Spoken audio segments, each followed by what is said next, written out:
All right. Hello, everyone. I think we are live. I hope we are. Welcome along wherever you are in the world. I am Phil. I'm super excited to be here. And I'd love for you to tell me where you are in the world. Please just comment so I can see who's here and who's come along to listen to. There's lots of people registered for this. Many people might be watching it on replay. But yeah, I'd love to see who's come along, where you are in the world. Great. Thanks for the comment, Paul. You can hear me. That's wonderful. Comments are coming in now. While we wait for a couple of minutes, I'm going to tell you what I've been writing today. I have been writing some posts and jokes and silly things for LinkedIn, as I like to do. I've also been working on some editing for the book that I am editing. It's an anthology. I'm excited about that. It's going to be out later this year with stories from all over the world. So tell me, as well as where you're from, what are you writing? Let's read some of these out. Paul, hi to you from Vancouver. It's probably the morning for you.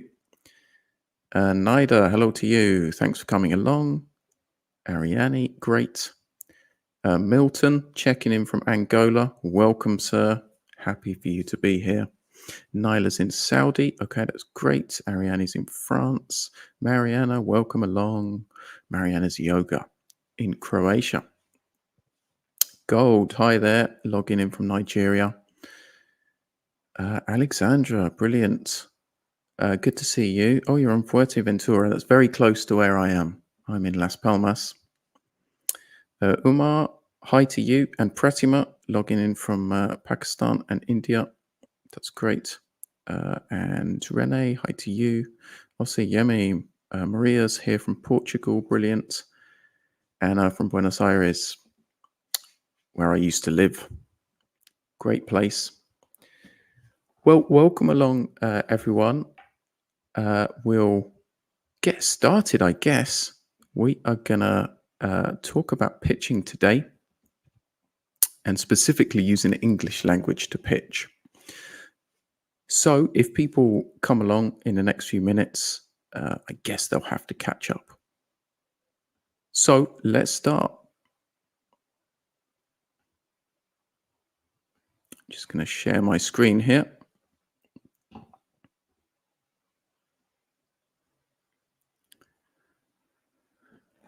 Brilliant. I'm sharing my screen and please bear with me. First time I've done this on my own.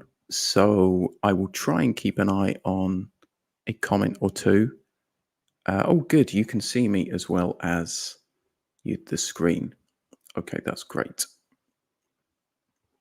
Right, so here we are. This is what we're doing today. Pitch for Success, tips for multilingual freelance writers.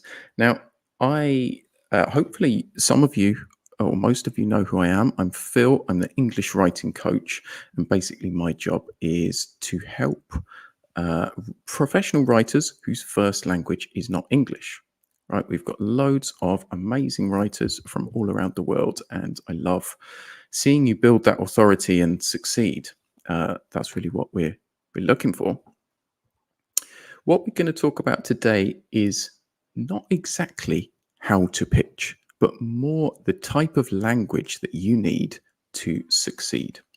So, of course, it's impossible to tell you how to win pitches for everything all the time, right? You're sending writing or sending proposals for many, many different things, and there's no silver bullet for succeeding. But the reason I wanted to do this is I get so many pitches and I help lots of people who are not getting the right responses. And really, these tips today about some phrases to include and the types of formality to use is going to help you clear the initial hurdle, right? To get your foot in the door and to make sure that the readers of your pitches are not giving an instant no, because they're always looking for reasons to ignore things. So we'll be here for, I don't know, 45 minutes or so. If you've got any questions, I would love to hear them, uh, and I'll get to them at the end. Also, stick around to the end because I'm going to tell you about something amazing which will not be around next week. So I'm sorry for everyone who's watching on replay, but if you want the information about some extra tools and techniques that are going to really help you to build successful pitches, then stick it out until the end and I will give you all that information. So first off, let's talk about this. Why is language important? Really what's important with your writing business is the end product. But also it's important to write in a way which is clear, effective, and like I said, gets your foot in the door. And there's a lot that can stop us. So if English isn't your first language, whether this is fair or not, I feel like it's the truth. It's a reality of the Anglophone world that we live and work in. And it's that your proficiency in English is how people at the end of the pitch judge your professionalism. Many of those people may not be native English speakers themselves. They might be using English to communicate between lots of different international workers and writers. However, if we get English which is just plain inaccurate, and you'll see some of that in a minute, it makes people think, again, I'll say rightly or wrongly, that you have a lower level of skill and a lower level of professionalism. English is important for effective communication. I really like this word effective because it's not about using fancy words. It's not about having the most flowery language of wonderful vocabulary. Your job when you send a pitch is to communicate in a way which gets you results. That's what we want. And language is the way to do that. It's also important for building rapport. This is something that people don't talk about that much, but essentially, I'm just keeping an eye on the comments. Sorry. Hi to everyone who's just joined. Great. We've got Flo, Thais, welcome. Tomu logging in from Mexico. Hi there. And Doris, also from Brazil. Great. Right. Back to this. Building rapport. Yeah. This is something I don't think a lot of people consider. But when we write, we're building a relationship, and the language and word choices that you use demonstrate the time that you put in, the effort, and the care that you have for that other person. So again, your job when engaging in this pitching behavior, sending out pitches for new writing that you want published or for jobs, then you really need to increase the level of your relationship with that person, and that's what's going to help you to succeed too. And as I said, people are always looking for reasons to say no, so don't give it to them. All right, this is going to be a fun part here. These are some pitches that I've got in the last week or so, and I consider pitches as emails when people are offering something or when they want money in return for something.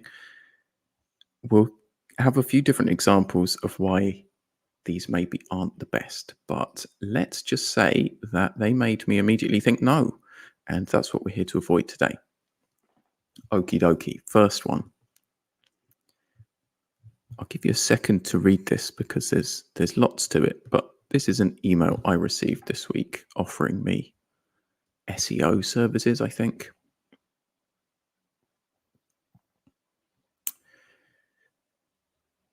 So hopefully you've had a second to process this with its rather nasty red letters.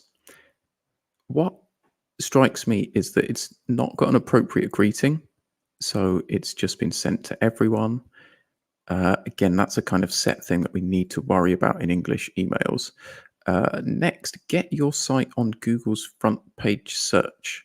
Isn't it Google search or Google's front page? There's something not right about the English there. So that's something to consider. Also, we've got who it's from. Oh, no, the next thing I wanted to mention is if yes, right? It says if yes. If yes to what, right? There's no question. So grammatically, there's something wrong there. And let's look at the end. It's from marketing manager with some weird spelling and weird spacing. So those are things which set alarm bells ringing and made me think, I'm not so interested in that. Couple more to show you. Have a look at this one. Another email that I received. And wow, that subject line. Looking for author, writer, blogger, editor, plus long-term work, plus payment assurance. What is this about? I have genuinely no idea. There's so many things in this title to pay attention to. I probably wouldn't have opened it if I wasn't looking for bad examples to show you guys. Is this person offering their services, or do they want these services from me? And if so, if they do want these services from me, why is there so many? Surely they should have done their homework about who I am and what I might be able to help them with. So again, not a good example. It's very unclear with that subject line. Final one is this, a message I received from a writer, and not everyone has a high level of English, and I will never judge anyone for their level. We're all learning and we're all improving. I would say that we've got two messages here. Both of them are spelled or grammatically incorrect, and there's some errors in the tagline as well. So it doesn't give me confidence that this person will be able to deliver something, even if I were to hire them. So that's some bad examples. Let's have a look at how to do it. And in the next 20 minutes or so, I'm going to give you 4 tips, I think, for what to do with your English to make sure that you don't commit those kinds of errors. Great. I'm just, again, keeping a quick eye on the comments while I do this. If you've got any questions, I'll get to them at the end. And yeah, please tell everyone what you're working on, what you're pitching. So my first tip is this: land softly. This is the kind of language to use and a kind of approach to adopt for a first email, right? For a cold email, you might say. It can be quite hard to know what to say. And if we go back to these bad pitches, right? This one just gets straight to it, right? Get on Google's front page. There's no bread there in the sandwich. And with emails in English, we have quite a strict protocol of wanting some kind of nicety, some kind of compliment, some kind of in, right? So here are a few ways that you can use phrases which are not too formal, but I think are appropriate for beginning like a cold pitch. Okay, so let's imagine that a writer is going to pitch to a blog, and they want to do a guest post or to submit a post. They said, I'm an avid reader of your blog and I loved your recent post on X. So I like this because we've got a specific word here, an avid reader, not just I read your blog, but this person is really keen and they've used quite a specific adjective, right? Avid reader, that's a nice collocation there. So again, demonstrating your language level, yet with something which is fairly simple and fairly informal. You can congratulate people, right? Congratulations on the recent product launch or magazine launch, whatever it is. Yeah, maybe use a full word here, congratulations, rather than congrats. But it's informal enough that we've just got these contractions like it's great to see. Also, another idea here, as someone who keeps their finger on the pulse of content marketing, I've noticed something. It's relevant to the reader because they are involved in content marketing.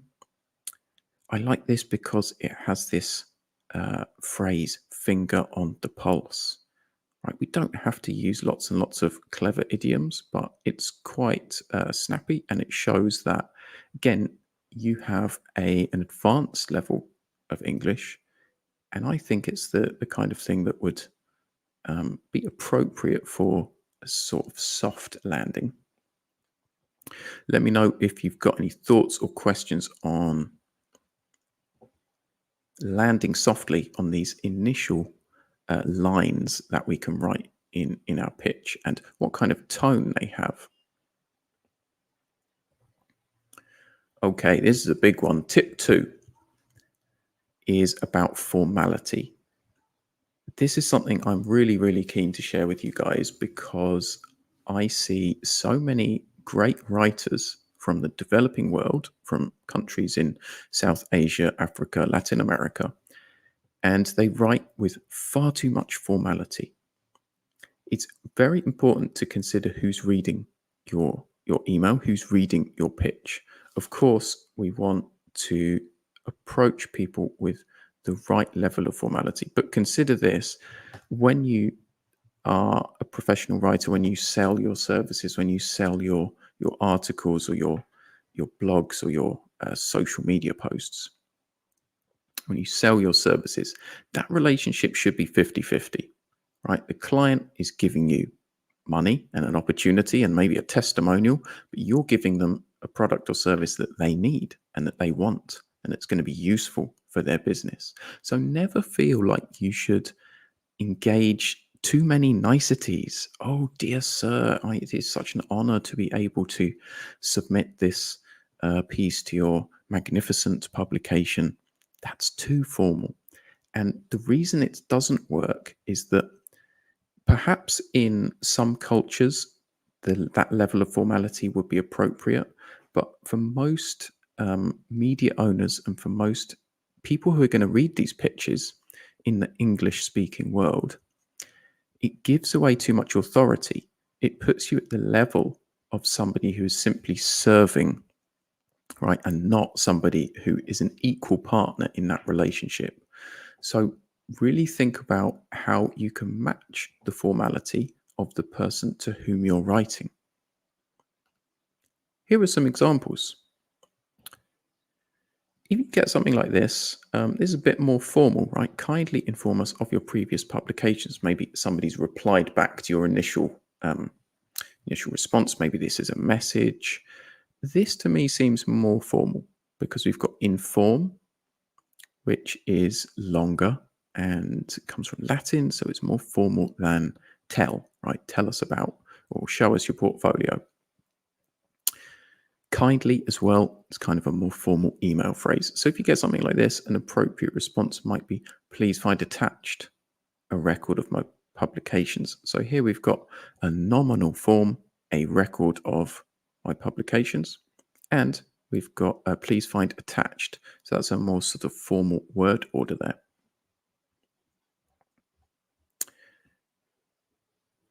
Great. I'm just keeping an eye on the comments here. Norio says they're having problems on LinkedIn, but on YouTube it's fine. Okay, can somebody just tell me if everything's still going fine on LinkedIn? I'd be very grateful. Hopefully it's all still rolling along. I can see it. Just give me a thumbs up or a shout out in the comments if it's still going okay on LinkedIn.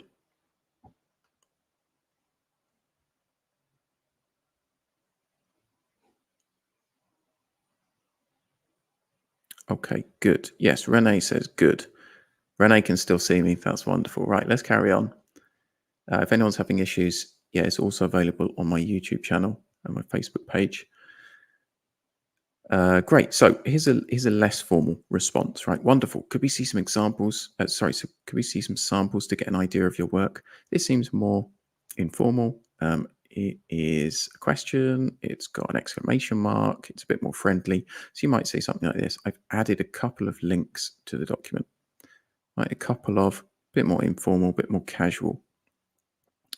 If you don't know the level of formality, if you haven't responded with people anyway, in any way, what can you do? You can go to their website, you can look at their branding or marketing materials and try and mirror the kind of voice that they use. But my key tip is pay attention to how formal the response is that you get, right? And match it, because you don't want to be at a disadvantage in that relationship. It should be an equal partnership.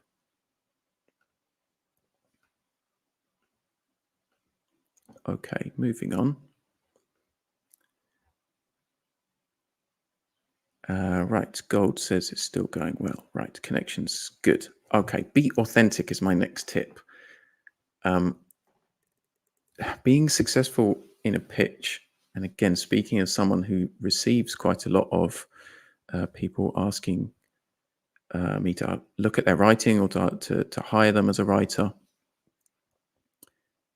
What does being authentic mean? That you've taken time and care to think about who that person is, what you can offer them, and that you've spent time crafting your own work, your own message. If I see things that have repeated or copied typical buzzwords in them, I think I'm going to ignore it.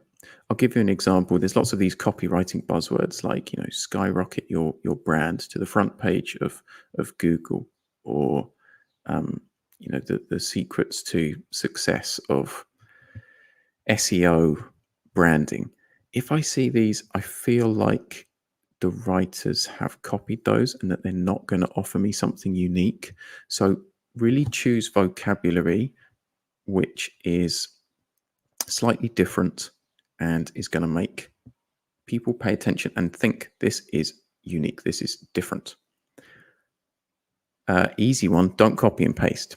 I do recommend using templates.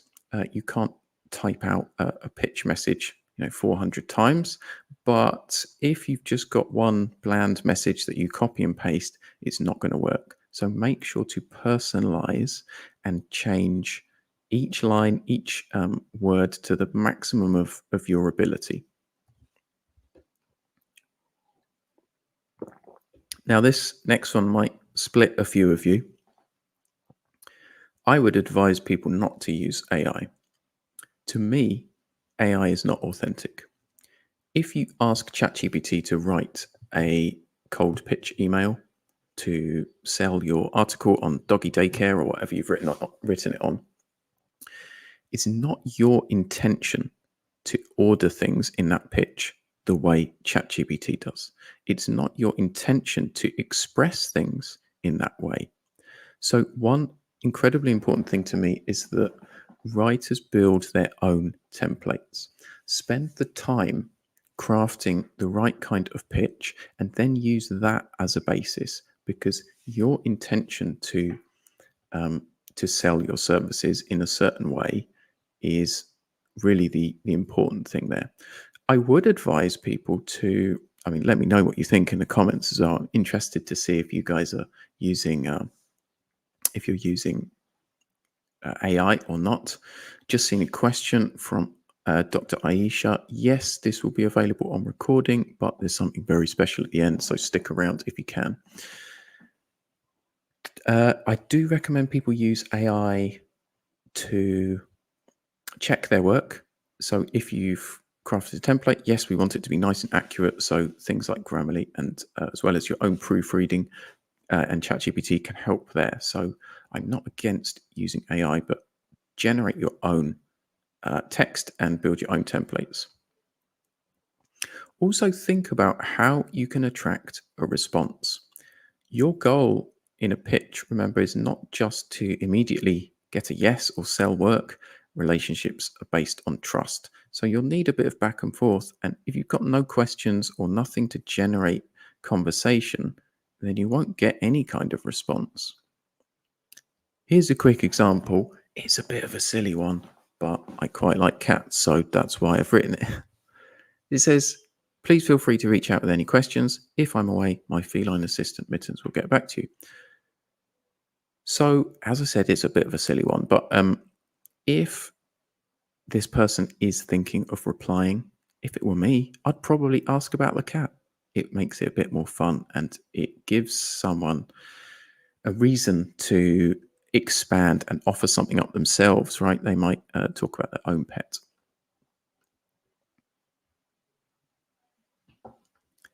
Okay, final tip is this: generate curiosity. Again, we all know about hooks and uh, getting people interested in what we have to sell. I said this wasn't going to be too much about the content of the pitch, but here are a few ways that you can ask questions in English to do this, or to use a couple of tricks of missing information. Let's imagine that you're pitching an article to a property publication.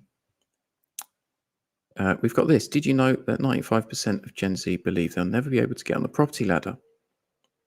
My story idea, blah, blah, blah. So it does two things here. It invites the reader to respond because the owner of this property magazine probably has a very good idea about this. Maybe they know the latest statistics. They might want to add their expertise to that. And so it invites them to reply and comment on that. It also proves why your article is going to work for them. Okay, another one. Have you noticed a change in the number of X recently? This could be anything specific to that niche, to that writing industry. Again, it's inviting the reader to reply.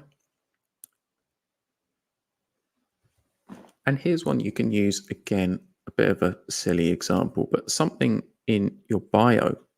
Hide information in the email which begs the question, right? What's the question here? Who's the Hollywood star? If somebody had that in their bio, I'd be interested. And I'd want to ask them, why are they interviewing an assistant gardener as well? Not even the main gardener. So that's something that I think would generate curiosity, and a few techniques or tips of how to do that.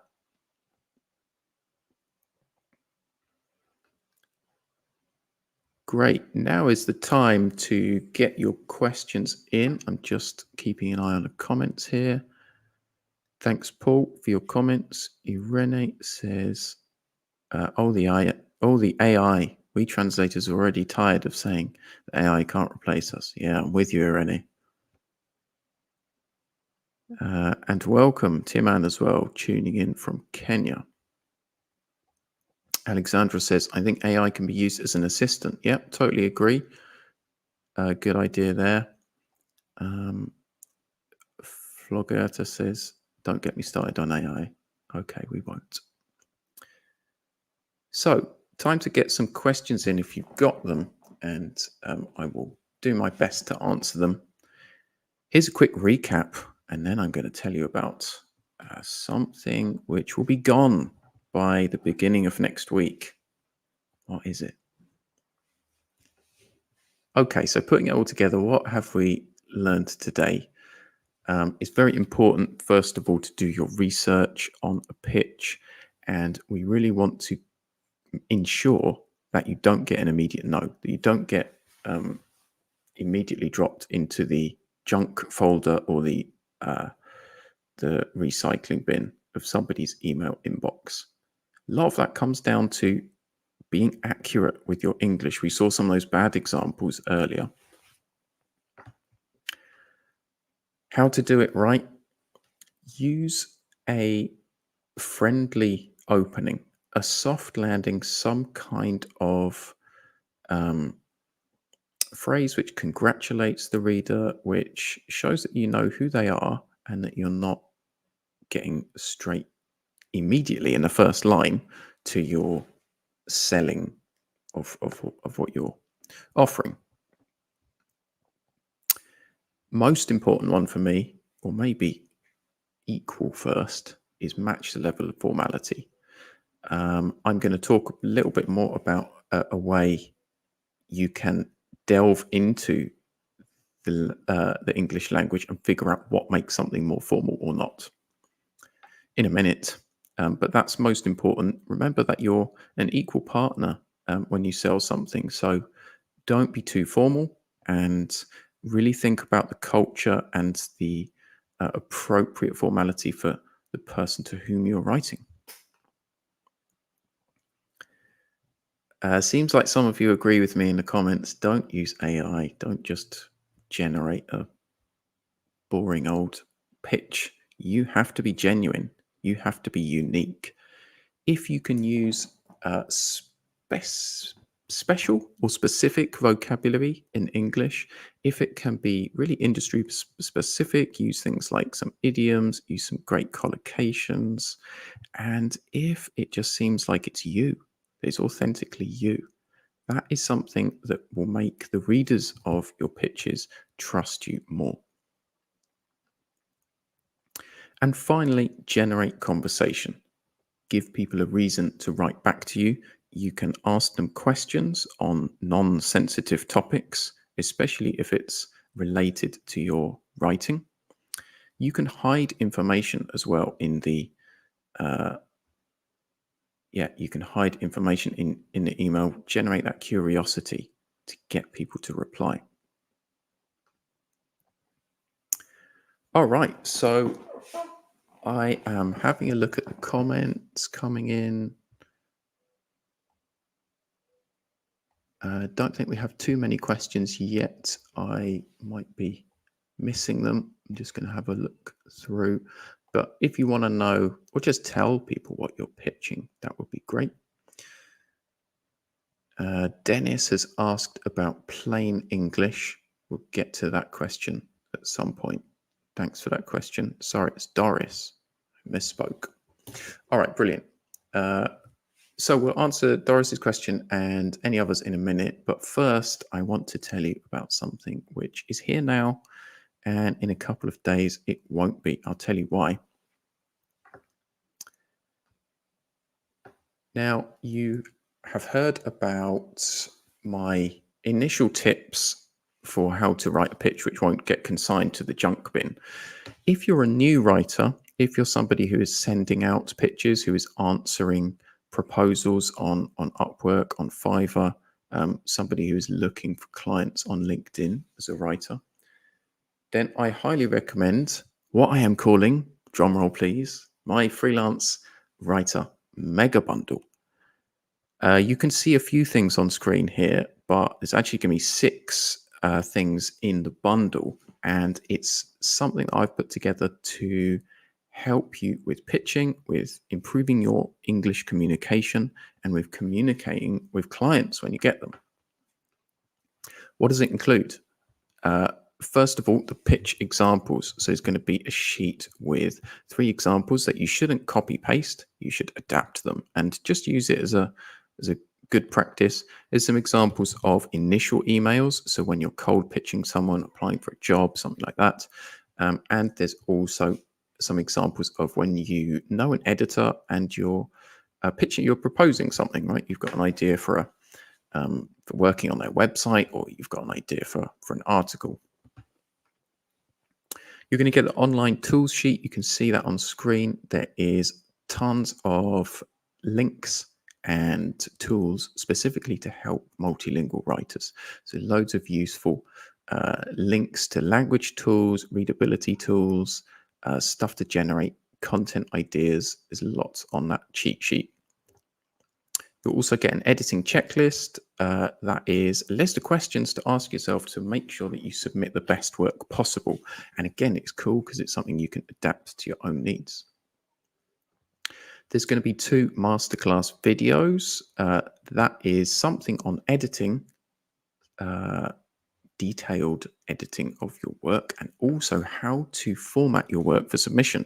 So that is really important, because if you can make your work look ready to go, ready to publish, I think that makes a bit of difference to whether people are going to accept that submission or not. Final couple of things are a profile tips video, a few tips on how to use interesting word choices for your LinkedIn profile so that it stands out and that you're not just copying these buzzwords like we said earlier. And the final thing you can see on screen there is my email mini course. So it's a 5-day course that is delivered by email. Doesn't take very long, just 30 minutes a day. You can watch the videos, do the exercises. And what I like about it is holistic. It will tell you not only how to write good pitch emails or application emails, but how to delve into this formality issue of English, right? How you can figure out which phrases are appropriate, how you can mirror that formality in emails. All of this stuff is included in the bundle. And the reason it won't be available soon is not fake urgency. I'm not one of these people that say, hey, buy this now because it's gone tomorrow. I'm changing a lot of my business systems for how I deliver things like this. So I'm going to be personally emailing you all of this information. So if you buy this product, then I'm going to send you a personal email with all of the sheets and videos attached and your entry to the 5-day email mastery challenge. I'm also not somebody who does fake price drops like $450 down to $197 for, two minutes only. This isn't going to cost you very much. It's going to cost you the same as a concert ticket or a meal out. $27. If you're looking to get this, I'm going to drop the link right now in the comments. I'm going to do that on my streaming service and on LinkedIn. I hope it's working. Link to buy the freelance writer mega pack. As I said, if you're watching this on replay, I'm sorry, but you probably missed this. If you're watching it next week, then you won't be able to buy this because I will be working with new products, new systems, and I won't be emailing people personally. So please appreciate this is worthwhile. $27. If you get one lead out of this that turns into a job, if you get one piece of one client that gives you a testimonial, if you sell one blog idea for $30, you have made your money back and more. So I really think this is something that is going to help some of the newer freelance writers out there to get a good grasp on English and take advantage of all of this stuff. If you're thinking about it, go for it. If you've got a question, just send me a message about it. I'll answer you when I can. And again, sorry to everyone who's watching this on the replay. Feel free to message me. Some of this stuff will still be available in some form. Great. All right, I'm going to move on to my final slide, which is this. Paul says, looks and sounds great. Thanks, Paul. The link does not seem to be working. The link is not here. I have posted the link on LinkedIn.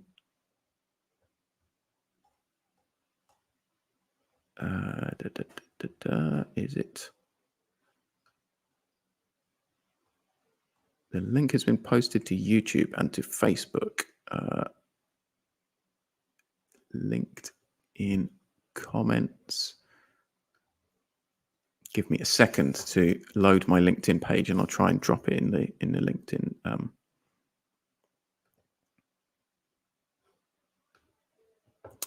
All right. While I'm trying to figure that out. Yes, Tim Ann, I'm trying to give you the link on LinkedIn, but I can't seem to post it. While I'm trying to figure that out, I'll answer some of your questions. Here we go. Right, I've loaded the LinkedIn page. Link to buy the mega pack. It's mega. Come on, people. When are you going to get something mega for $27 again? Right. Has everyone got it now? I have written it into the comments of LinkedIn. I hope that is available. Great. Flo has posted it as well. That's amazing. Thank you very much. Great. So for everyone who's buying this mega pack, that's brilliant. I will be sending you a personal email probably tomorrow sometime with all of the details on it. And great. Questions. I'm going to go to Gagan. I hope I'm saying your name right. And let's just put my lovely background back on screen. Gagan asks, how do I get my first writing project in Fiverr or Upwork? I can tell you, Anthony Moyer is a great person to follow. For that, he is an Upwork expert. There are lots of people on LinkedIn who are looking to help freelancers with their profiles and more with outreach. As I said, my sort of expertise is with the quality of your English and the quality of your writing. Basically, my advice would be to just do everything you can to stand out. Don't be the same as other people. Be confident in your abilities and work as hard as you can on making sure your profile looks great. I hope that helps. Right, any other questions? Tomu, I'm just going to read your post. You said you pitched in a newspaper in California, and one thing you did before the pitch to an English-speaking staff member was share my material published in Spanish with the Latino members of staff. Great idea, because of course in California there's so many Spanish speakers. Then you mentioned this to English-speaking staff member and get him to answer you. You wanted to ask about this, how to get English-speaking people who don't have an idea about Spanish-speaking outlets. Yeah, that's a good one.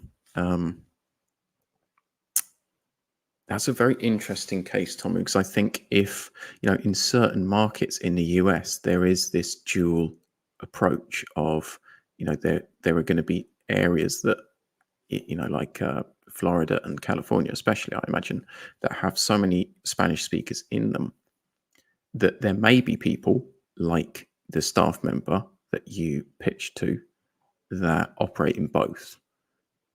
Overall, though, I'd say your writing in the Spanish speaking world can help your authority in the English speaking world, but yeah, many people might not recognize it. So it's up to you to find a way to display some of your portfolio in Spanish.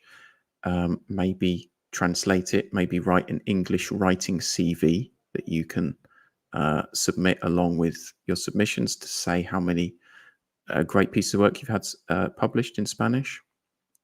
I'd also recommend building an English speaking profile. So whether that's a portfolio, your LinkedIn page, try and have, separate profiles for your Spanish speaking writing and your English writing.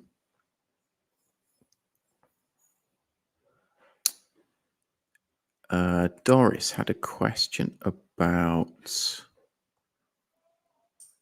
plain English, I think, earlier.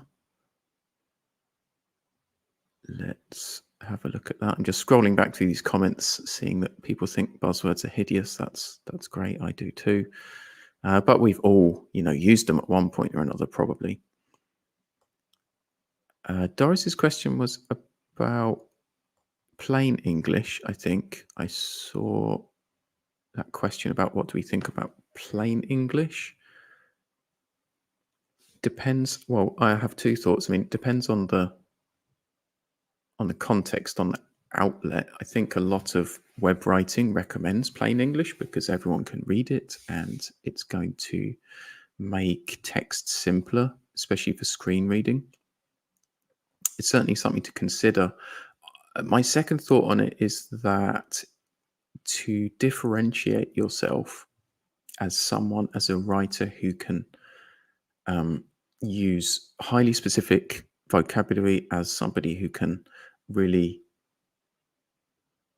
bring a level of expertise, having a vocabulary which is the other thousands of words which are not in plain English is a great benefit. So I think there are times to write in plain English, and if you really want to build your career and get further in the world of writing in English, I'd recommend keep working on that vocabulary. Read quality newspapers or magazines as examples, because they're not using plain English, and the writers that they employ are seen as the experts and the people that are doing really great. Chantal says, I've been writing since I was a kid, but you've never worked as a writer. Most jobs require at least 0 to 3 years of experience. How should I approach this requirement? It's the catch-22, right, of not getting employment unless you've got experience, and vice versa. I would focus on trying to get some testimonials from clients, even if you're working with people for the testimonial, right? I'm not suggesting to work for free, but if there's a blog, or that somebody from social media that has some authority, that can help build your portfolio. Also focus on results. The years of experience thing doesn't matter. At the end of the day, people don't care if you've got 10 years or 5 years experience. They care about the results that you bring. So when you're writing testimonials, when you're writing your portfolio, consider what results they are bringing, whether it's views, followers, traffic, whether it's sales, if you're a copywriter, or whether it's engagement maybe. I hope that helps. Any other questions? Scrolling back through the comments. How would you do the visual? I'm not sure what that's about, Marianne. May have been replying to one of the other comments. Let me just scroll down to the end of the comments and see if we've got any new questions. Irene, that's great. I can see you networking there with your translation services. Love that. I think that is it. I can't see any other comments. So Fatima says, amazing session. Thank you, Phil. I can show this on screen. I should have been doing this all along. Thanks, Fatima. And thank you so much for coming. If you're still thinking about the mega pack, if you're a new writer and you want those tips and tools, just remember, copy that link, get cracking, because it will be gone very soon. And I'm looking forward to writing back to some of you tomorrow with all the details and all the stuff on that. I'm also going to try and do these live sessions once a month or so. I'll let everyone know, of course, when I'm going to be back, and it may be at a different time. We shall see. That's it. I have really enjoyed this. Thank you so much for coming along, everyone. It's been great to see you all here, and amazing that there's so many people from around the world logged in. So thank you so much, and hello to anyone watching on replay as well. All that remains to be said is good luck with your pitching, right? Keep writing, keep improving. You can do it. Send out those pitches and make sure they're not going into the recycle bin. If you've got any questions on stuff, always just reach out, send me a message. I'm around on LinkedIn, Facebook, and by email. You can find all the links on my profile. And have an awesome weekend, everybody. Thank you so much for coming. That is it for today. I'll see you at the next broadcast then, and happy pitching.